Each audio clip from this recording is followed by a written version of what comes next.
안녕하세요. LA의 정교수입니다. 구독과 좋아요 알람 설정은 영상 제작에 큰 힘이 됩니다.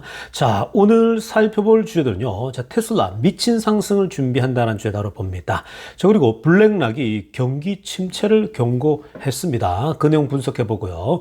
자, 그리고 미국과 중국이 극적인 타결을 할까라는 주제도 다뤄봅니다. 그 외 테슬라 소식과 미국의 매크로 상황들 살펴보도록 합니다. 자, 우리 먼저요, 이 전체적인 미국 주식시장 흐름부터 살펴보고 가겠습니다. 맵을 다 같이 보시게 되면요. 자, 오늘 미국 시장을 한마디로 정리하자면요. 자, 폭락에서 이제 안정감을 조금 찾았다. 이렇게 정리해 볼 수 있겠습니다. 자, 지금 시장이 연일 올랐다가 내렸다가 반복을 거듭하고 있습니다. 자, 지금 뭐 거의 이런 시장은요, 미친 시장이라고 그랬죠. 뭐 이건 아무도 예측할 수 없는 예측 불허의 상황들이 펼쳐지고 있습니다. 자, 일단 오늘 시장은요, 나름대로 안정감을 좀 찾았다고 보면 되겠습니다. 자, 일단 마소부터 보면요, 1.86 올랐어요. 자, 마소는 늘 그냥 안정감이 이렇게 있죠. 자, 애플이 오늘 굉장히 많이 반등했습니다. 4.06% 올랐어요. 자, 애플은 사실 가장 충격을 많이 받은 그런 기업이죠. 사실 애플이 아무리 충격을 받아도 시가총액 1위 기업이기 때문에 이렇게 빠지기란 쉽지 않아요. 얼마 전에도 막 대량으로 떨어지고 막 10%씩 빠지고 이럴 수가 없는데, 자, 이번에 그 트럼프의 그 관세 때문에 그런 거 아니겠습니까? 그 중국도 서로 주거니 받거니 하면서 계속 보복 관세를 올리면서 뭐 150%, 160% 올라가다 보니까 거기 중간에 끼어 있는 애플이 제일 힘들죠. 왜냐면 애플은요, 90% 이상의 핸드폰을 중국에서 만들어요. 그러니까 사실 직격탄을 받는다고 보면 되겠죠. 자, 그래서 애플은 지금 그 중국과 미국의 관세가요, 해결되지 않는 이상은 계속 변동성이 클 확률이 높아요. 오늘 올랐다고 해서 또 내일 안 떨어진다 이런 게 없습니다. 변동이 심할 수 있다는 거 감안해야 될 것 같습니다. 자, 그렇게 되면 결국 또 애플 같은 경우는요, 이제 공장을 더 빠르게 이제 옮기려고 하겠죠. 더 이제 분산해서 베트남이랄지 좀 다른 지역으로 분산할 확률이 높아집니다. 자, 그리고 엔비디아도 오늘 좀 올랐습니다. 3.12%. 자, 지금 뭐 엔비디아도 사실은 뭐 제가 계속 말씀드리고 있지만 너무 과하게 빠져 있고, 특히 이제 $110 아래는요, 너무 싸다고 보면 됩니다. $100 아래는요, 그냥 사실은 계속 주워 담아야 될 그런 상황이라고 제가 이 엔비디아의 펀더멘털은 계속해서 말씀을 드리고 있죠. 굉장히 펀더멘털 좋습니다. 근데 지금 과한 이 관세와 그리고 여러 가지 어떤 그 미중 무역 전쟁으로 인해서 과하게 지금 반응하고 있는 게 있으니까 그런 거 참고하면 좋겠습니다. 좋아요, 이 펀더멘털이.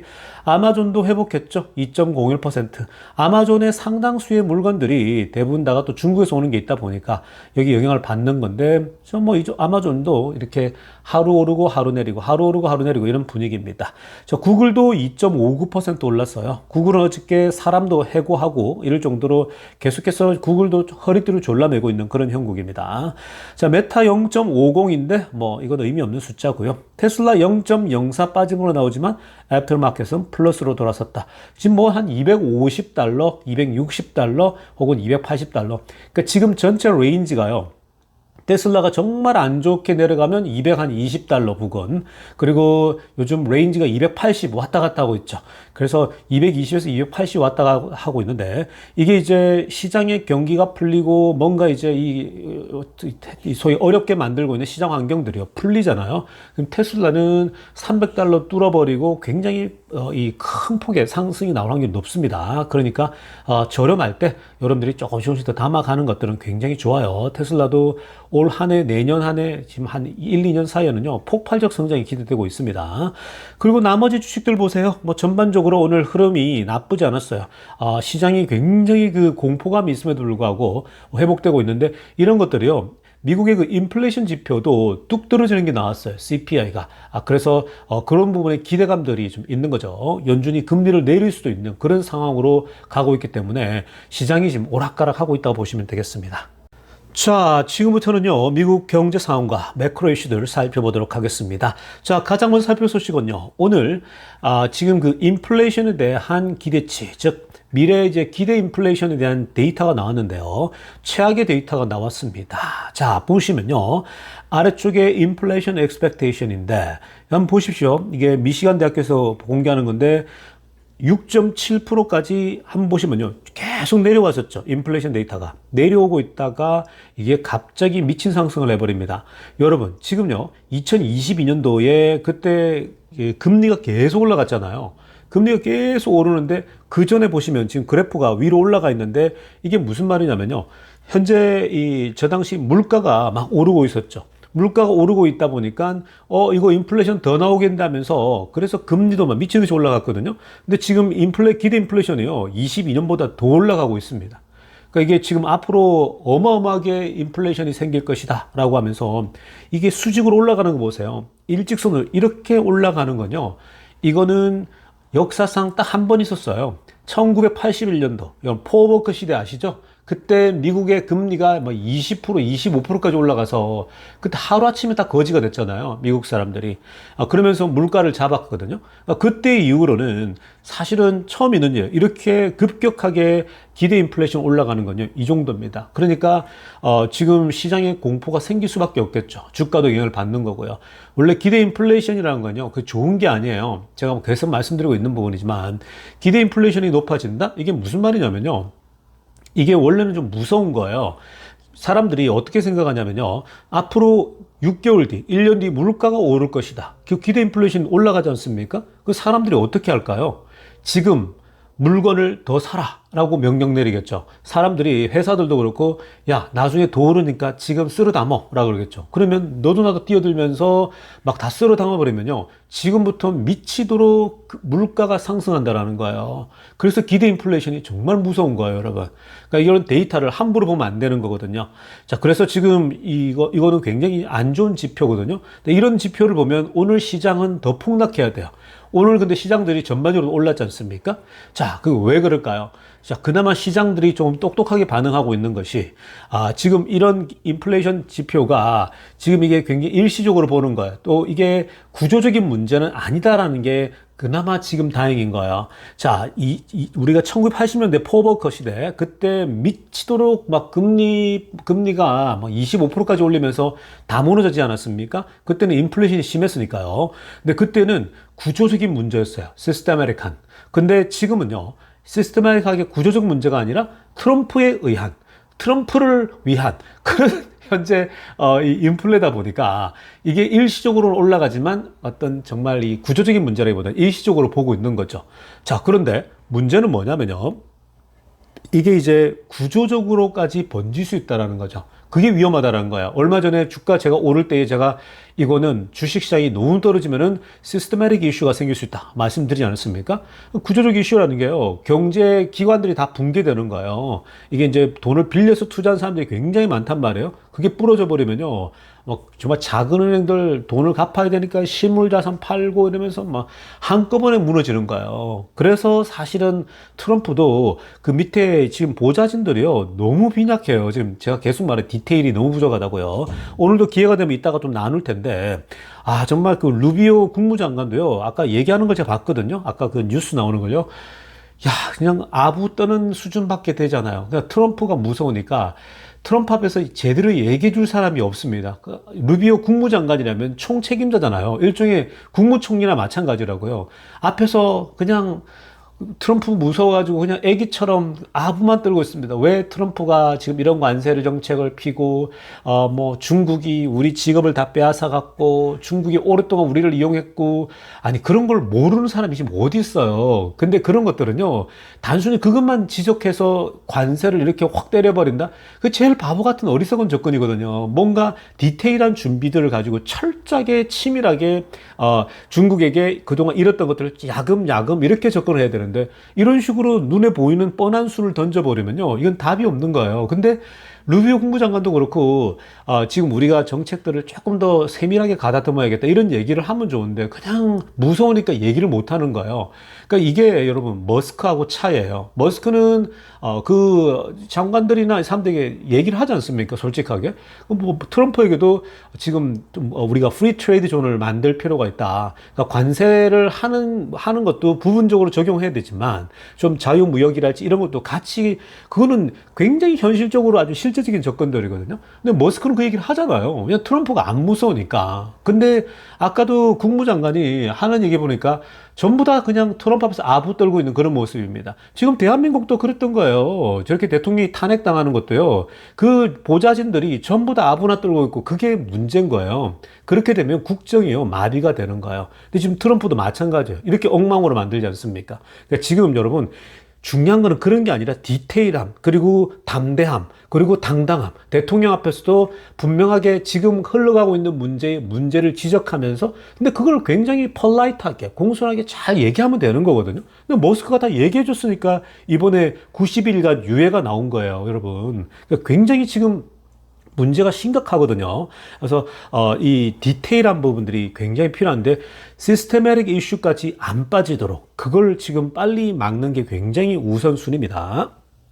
자, 다음으로 살펴볼 소식도 굉장히 중요한 소식입니다. 자, 세계 최대의 자산 운용사죠. 블랙락입니다. 자, 블랙락의 CEO죠. 레리 핑크가 오늘 등판했습니다. 자, 굉장히 중요한 지점들을 지적했거든요. 자, 이런 세계 최고의 자산 운용사의 CEO들은요, 아무래도 좀 더 이런 큰 거시적인 흐름들을 또 볼 수 있는 사람들입니다. 자, 이분은요, 원래 그 제이미 다이먼 있죠.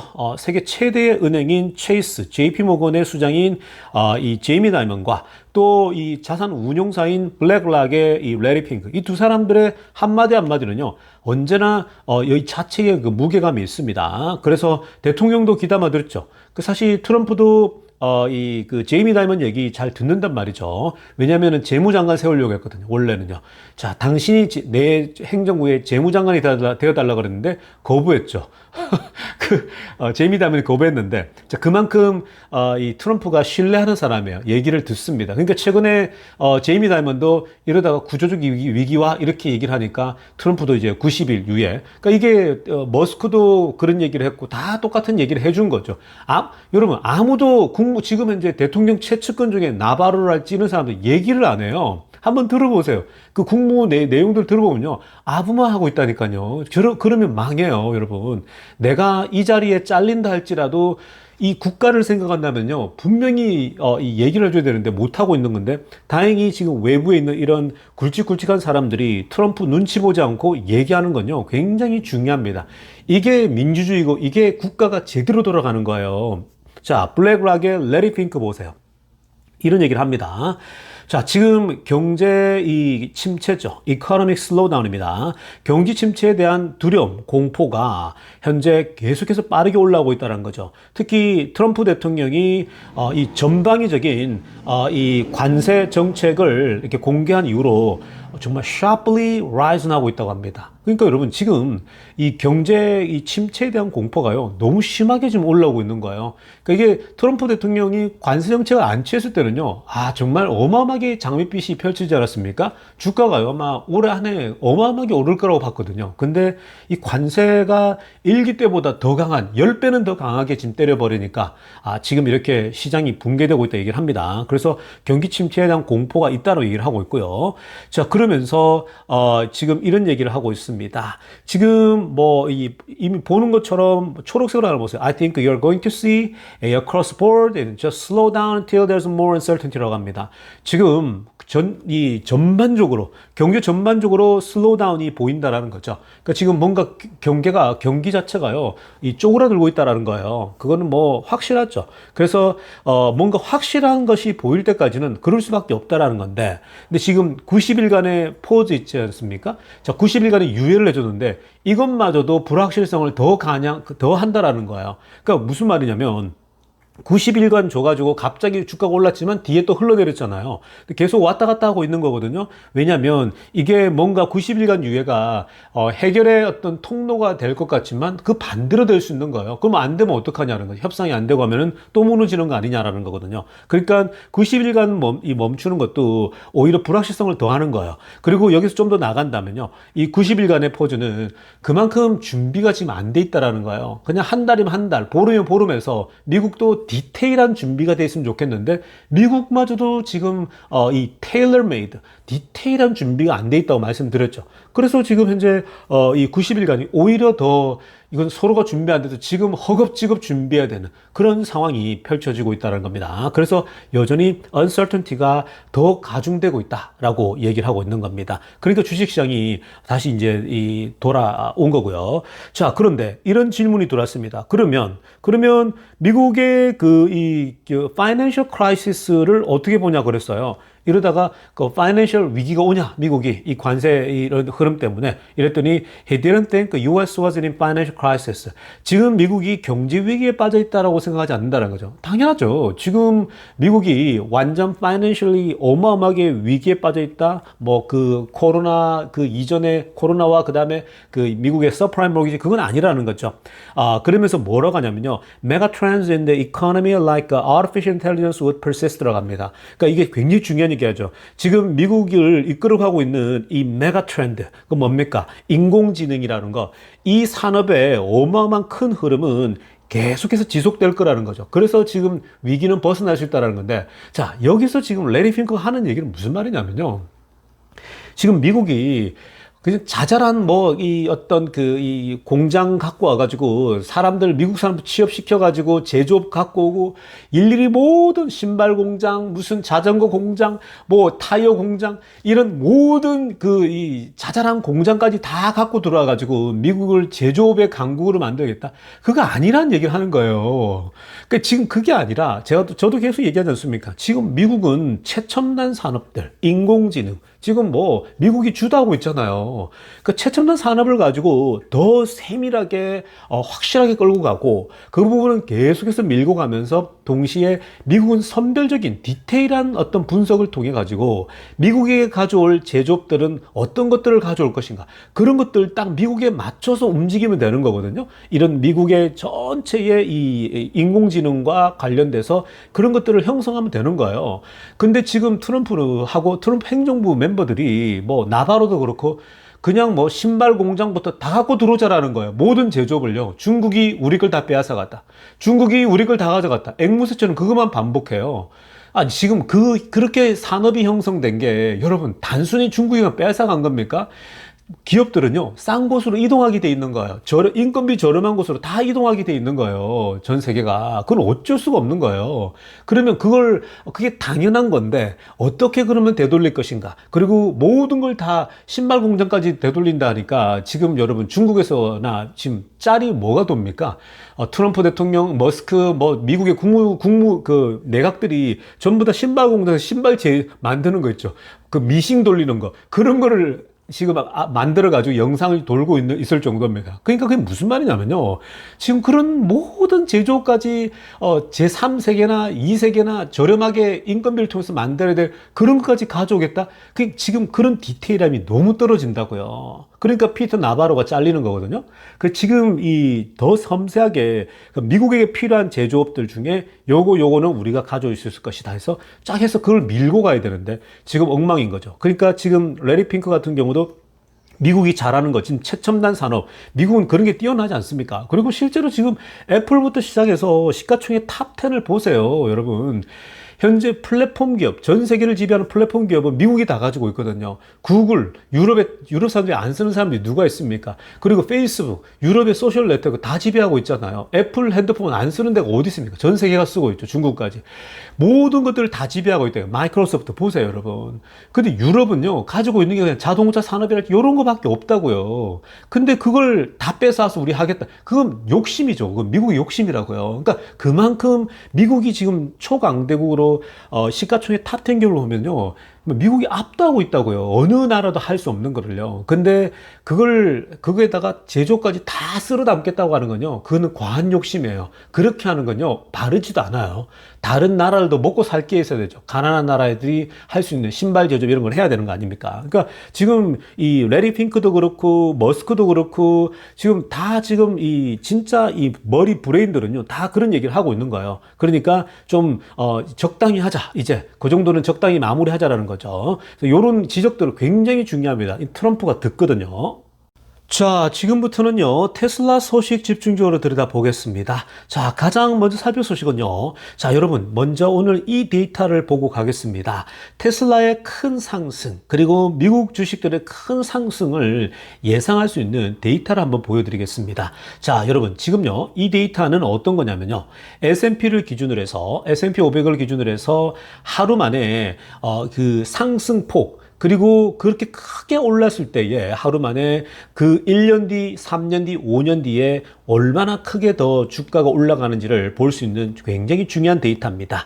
자, 지금요, 이번에 그 며칠 전에, 최고의 4월 9일 날이죠. 미국 시간으로. 3일 전에, 정말 하루 만에 최고의 폭등이 있었죠. 자, 그때 그 S&P만 하루 만에 얼마가 올랐냐면 9.5%가 오릅니다. 빨간색으로 별표 쳤죠. 보시면요. 그러니까 3위에 해당합니다. 지금까지 역사상요, 지난 과거 이 역사상 통틀어 가지고, 그러니까 한 75년 동안의 자료를 분석한 거죠. 1950년도부터 25년도까지 한 75년을 분석했을 때에 그저께 올랐던 것이 하루 만에 당일날 오른 것이 9.5%, 거의 탑3에 들어가는 그런 수준입니다. 어마무시한 거죠.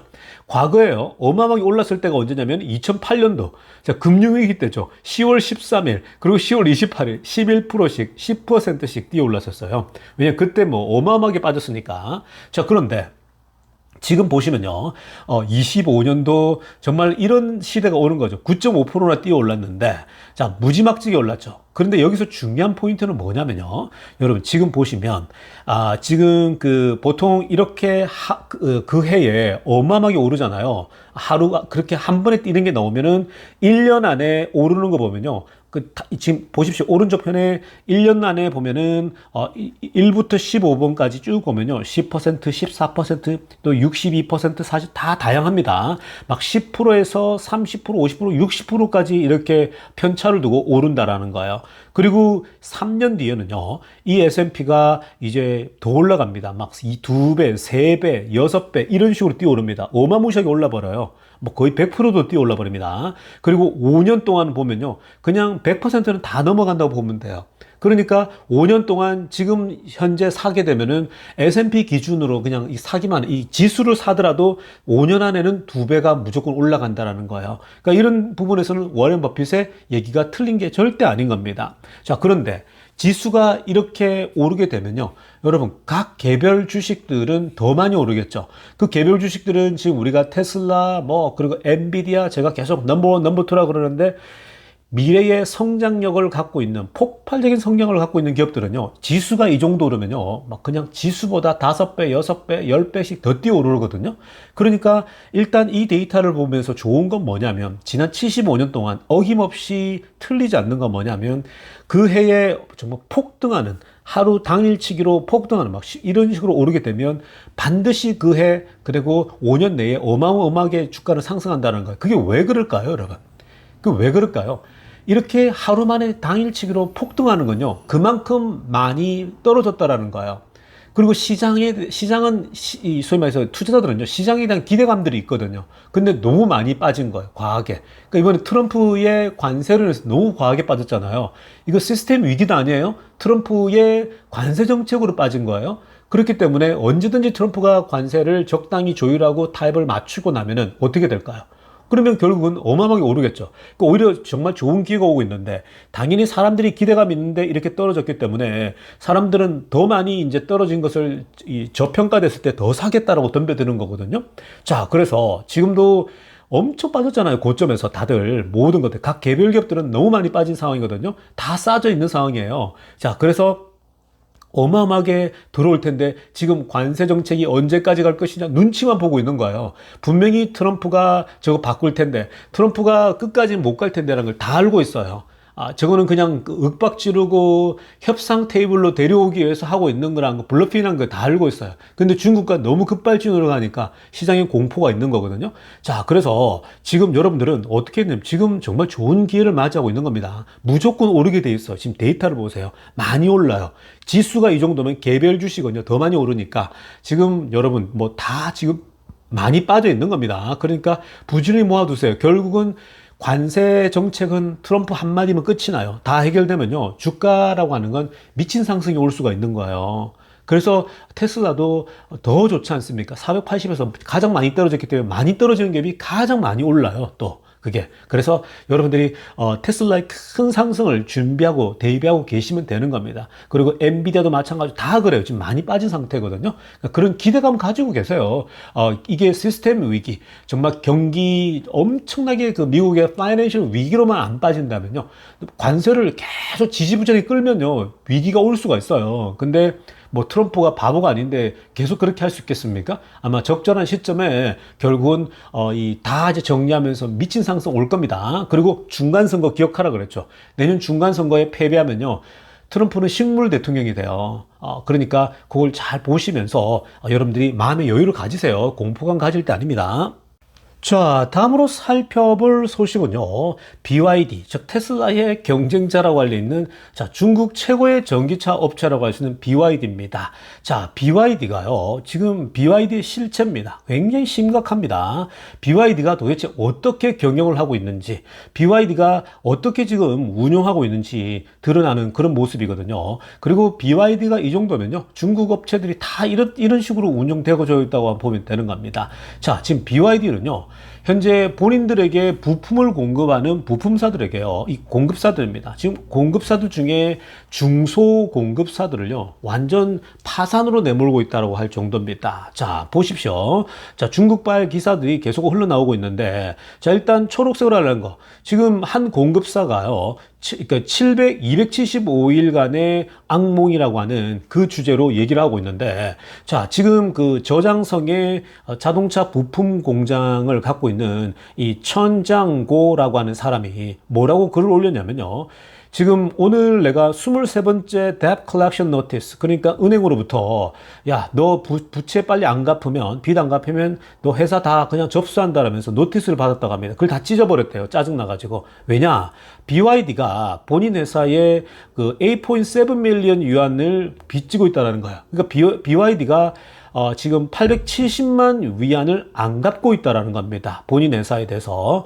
그리고 이미 그 또 페이먼트도요. 193일 동안이나 현재 오버듀가 됐다고 합니다. 그러니까 돈을 안 갚고 거의 200일 동안 돈을 안 갚고 이렇게 지금 현재 버티고 있으니까 이 공장 주인들, 공급사 조그만 공장들은 다 돈을 빌려서 이렇게 할 거 아니에요. 그러니까 지금 뭐 정말 미치겠다라고 얘기를 하고 있는 거거든요.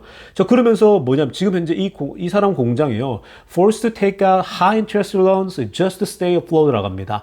지금 그래서 생존하기 위해서요. 이 사람은 정말 고리대금 있지 않습니까? high interest loan요. 고리대금에 이자를 주고 돈을 빌려가지고 근근히 지금 현재 서바이버가 있다고 합니다. 왜냐? 기다리면 그래도 BYD가 돈을 줄까 싶어서 기다리고 있다라는 거예요. 근데 지금 거의 파산에 내몰리고 있다는 얘기거든요. 자, 그러면서 파란색으로 하나 보세요. They told us payment terms would be 275 days라고 합니다. 자, 지금 BYD가 우리 같은 중소기업 상인들에게, 부품사들에게 275일이라고 하는 페이먼트 기간을 강제로 했다고 합니다. 그러면서 뭐라, This isn't business. 야, 이거는 비즈니스가 아니야. 야, 이렇게 뒤에 늦게서 준다는 건 돈이, 이거 우리가 어떻게 버티라는 거지? 이제 이런 거죠. 이거는 우리를 exploitation이다라고 합니다. 야, 이거는 우리를 거의 이용해 먹는 거라고. 우리를 그냥 부려 먹는 거 아니냐고. 밑에 이 자영업 이 회사들을 이렇게 얘기하는 거거든요. 그래서 한때는 BYD의 프리미엄 공급사로 알려졌는데 우리가 다 망하게 생겼다는 거죠. 그러니까 지금 뭐 대부분이 그냥 엉망이라는 겁니다. 사실 BYD가 이렇게 중소상인들, 중소기업들의 이런 차입 경영으로 해가지고 공급받아가지고 그냥 뭐 거의 1년 동안 돈을 이렇게 안 주는 거 똑같습니다. 거의 뭐 한 300일이 되니까요. 자, 그래서 지금 뭐 파산에 내몰리고 있다 그러는데 지금요, 중국 상무부에서 발표한 거 보니까 BYD가 노란색으로 하려면 보세요. BYD가 지금 공급사들에게 돈을 안 주고 밀려있는 돈만요 237.5 빌리언 유안이라고 합니다. 그러니까 뭐 무지막지한 돈이죠, 이것도. 그러니까 이런 돈들을 BYD가 안 갖고 있는 거예요. 이들에게 그냥 니네 빨리 공급해, 야, 아니면 니네 공급사를 안 써, 이런 식으로 횡포를 부리면서 가고 있다거든요. 그러니까 이렇게 딜레이를 하니까 현재 73개의 중소 이런 공급사들이요 파산에 지금 내몰렸다라고 합니다. 그러니까 이걸 계속 미루니까 또 이 사람들도 돈을 빌리는 것도 한계가 있잖아요. 언제 받을지도 모르니까. 결국은 지금 중국이 여러분 이렇게 내몰리니까 여러분 이게 지금 BYD의 현실인데요. 이게 지금 중국의 자동차 회사들 관련된 산업들이 전부 다 이런 식으로 다 연루가 돼 있는 거예요. BYD가 뭐 잘 나간다 1등이라고 그러지만 돈을 안 갖고 이런 식으로 다른 사람들 돈을 가지고 이렇게 해서 끌고 가고 있다고 얘기를 하고 있거든요. 근데 이게 여러분 BYD만 문제가 아니라 전체가 다 중국 이렇게 돌아가고 있어요. 그래서 중국도 위험한 거거든요. 지금 중국의 지방은행들이 부동산이 안 되니까 돈이 안 돌잖아요. 그러니까 정말 힘들거든요. 그러니까 국가 정부에서 돈을 뿌려줘 가지고 이 연명하고 있는 거죠. 자, 그런데 지금 이런 식으로 지금 이제 이 파산이 되기 시작하게 되면요. 중국의 중간 이런 이 서플라이 업체들이 그냥 계속 붕괴되기 시작하겠죠. 그래 되면 중국의 이 저희 자동차 업체들이 지금 200개가 넘어가잖아요. 전기차 만드는 회사들이. 그런 회사들이요. 결국은 줄어들 수밖에 없는 수순으로 간다라는 거예요. 그러니까 점점 더 파산하고 무너질 것입니다. 그러니까 지금 BYD도 끝까지 자기들만 살아남겠다라는 거예요. 그러니까 지금 중국이 200개의 자동차 회사면요. 너무 많은 거죠. 미국도 저렇게 자동차를 많이 팔아도 지금 딱 3개 아닙니까? 그러니까 지금 중국이 포화를 넘어서요. 포화라고요. 그러니까 200개에서 한 5개 정도로 줄어들어야 돼요. 5개에서 많으면 10개. 요 정도로 줄여야 되거든요. 땅덩이 뭐 크다고 하더라도요. 근데 너무 과하죠. 그래서 한 90% 이상은 다 망할 겁니다. 그 와중에 지금 어떤 회사들이 무너질지는 뭐 그냥 그래 되면 그러니까 어찌됐건 지금 중국이 전반적으로 경기 침체 그리고 아예 이제 그 디플레이션으로 빠져 있는 상황들이 다 이런 상황이라 보시면 되겠습니다. 자, 이어서 살펴볼 테슬라 소식은요. 자, 새로운 테슬라 모델 Y가 다양한 테스트를 하는 영상이 공개됐습니다. 그러니까 이 테슬라 새로운 모델 Y가 HW4 하드웨어에 의해서 FSD를 작동했을 때에 특히 이제 테스트 오늘 7 공개가 됐는데 허리케인, 레인 앤 윈드 테스트를 했습니다. 자, 여러분들이 이런 질문 참 많이 하잖아요. 뭐 눈이 쏟아지고 폭우가 쏟아지고 정말 앞이 안 보일 정도의 비가 내리는 경우도 많거든요. 앞이 하나도 안 보이는 안개랄지 이럴 때는 정말 자율주행이 작동하나요? 라는 질문들 막 하잖아요, 여러분. 근데 여러분 그런 질문들이 지금 이 테슬라가 다 테스트를 하고 지금 내놓는 겁니다. 테슬라가요 자체적으로 이런 어마어마한 테스트를 하고 있거든요. 테슬라뿐만 아니라 지금 중국에서도 그냥 극한의 테스트를 하고 있잖아요. 테슬라 자율주행을요. 온갖 새로운 말도 안 되는 환경을 갖다 놓고 하고 있는데 굉장히 테슬라가 적응을 잘하고 있는데 자, 오늘 보시면요. 테스트 7입니다. 7번째 테스트 중에 허리케인, 레인 앤 윈드입니다. 자, 보통 막 태풍이 와가지고요. 비가 그냥 앞이 안 보일 정도로 쏟아질 때가 있죠. 그리고 바람이 어마무시하게 불 때.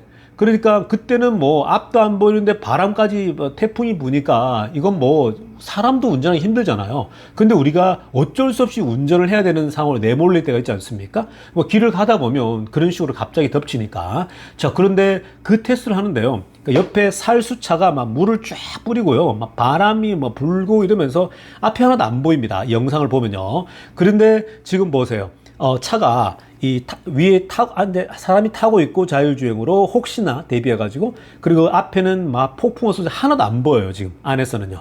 그런데 저 지금 폭풍 너머에 비가 내리는데 앞쪽에 사람이 서 있어요. 지금 보십시오. 사람이 서 있거든요.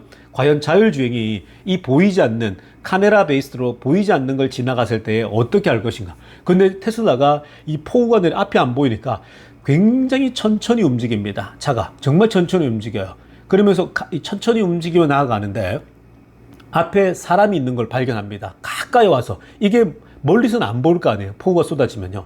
눈이 또 내리거나 했을 때. 근데 천천히 움직이는데 가까이 보니까 앞에 사람이 이런 식으로 뭔가 장애물이 서 있는 거예요. 근데 테슬라가 여기서 stop by stop 멈추는 거예요. 근데 지금 모든 순간에 멈춰가면서 움직였다가 멈췄다가 움직였다가 멈췄다면서요. 굉장히 잘 그렇게 조심스럽게 운전하더라는 거예요. 이럴 때는 조심스럽게 운전해야 되잖아요. 자, 그러면서 앞에 사람이 저렇게 장애물이 있는데 멈춰가지고 돌아 나갑니다. 본인이 돌아가지고요. 소위 말해서 디토어가 빠져나가거든요. 그러니까 완벽하게 성공을 해냅니다.